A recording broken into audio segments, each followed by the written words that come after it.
ఈ ఘటాకాశం రెండు కూడా ఒక్కటే, రెండు వేరు వేరు కాదు. అట్లానే మరి దైవజ్ఞులు చాలామంది ఉంటారు, దైవత్వము ఒక్కటే.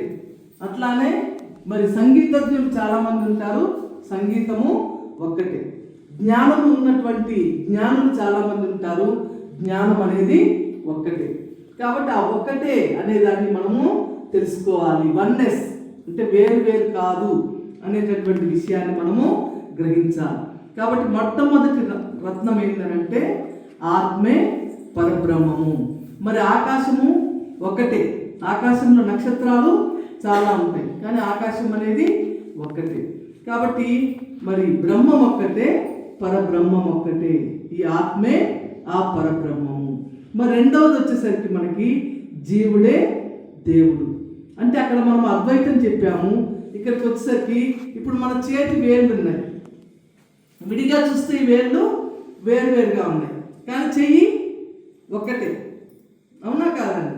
అట్లానే విత్తనం నుంచి చెట్టు వచ్చింది, ఆ విత్తనంలో ఏ పొటెన్షియల్ ఉందో చెట్టులో కూడా అదే ఉంటుంది. ఒక తల్లి నుంచి బిడ్డ వచ్చింది, మరి లోపల ఉన్నప్పుడు తల్లి బిడ్డ ఒకటే, అద్వైతం. బయటకు వచ్చిన తర్వాత మనకి వేరుగా కనపడతాయి. అంటే ఈ జీవుడే దేవుడు, ఇక్కడ ఉన్నటువంటి ఈ జీవుడే దేవుడు. అంటే ఆ ఆత్మే, అక్కడ ఉన్నటువంటి పరబ్రహ్మమే తన్ను తాను కుదించుకొని జీవుడిలో వచ్చినప్పుడు దాన్ని జీవాత్మ అని చెప్పేసి అంటాం. కానీ రెండు వేరు వేరు కాదు, ఈ జీవుడే ఆ దేవుడు, ఘటాకాశమే చిదాకాశము, రెండు కూడా ఒక్కటే.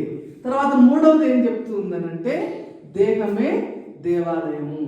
మరి దేవ ప్లస్ ఆలయం, దేవుడు ఉండే ప్రదేశము దేవాలయం, అవునా కాదండి?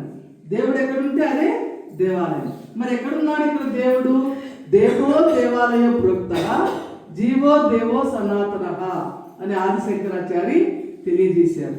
అంటే సనాతనమైనటువంటి సృష్టికి పూర్వం ఉన్నటువంటిది వాడే ఈ దేవుడు. దేవో దేవాలయ ప్రోక్త అంటే ఈ దేహమే దేవాలయము.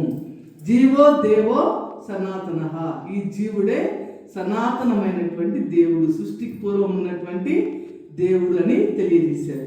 మరి ఈ దేవాలయాన్ని మనము పరిశుభ్రంగా ఉంచుకోవాలి. దీంట్లో సాత్వికమైనటువంటి శాకాహారాన్ని మనము వేయాలి. నిలవున్నవి, పాచిపోయినవి, కుళ్ళిపోయినవి మనము పెడతామండి ప్రసాదం దేవుడికి. దేవాలయాన్ని ఎట్లా చూసుకుంటాము? పరిశుభ్రంగా చూసుకుంటాం. బయట ఉన్న చెత్త తీసుకెళ్ళి లోపల వేస్తామా? లోపల మనం చెత్త లేకుండా నీట్గా ఉంచుతామా? లోపల క్లీన్గా పెట్టుకుంటాం రోజు ఉడిచి తుడిచి. అట్లానే మనం ఈ దేహం అనే దేవాలయాన్ని మనము పరిశుభ్రంగా ఉంచుకోవాలి. దీంట్లో సాత్వికమైన శాఖ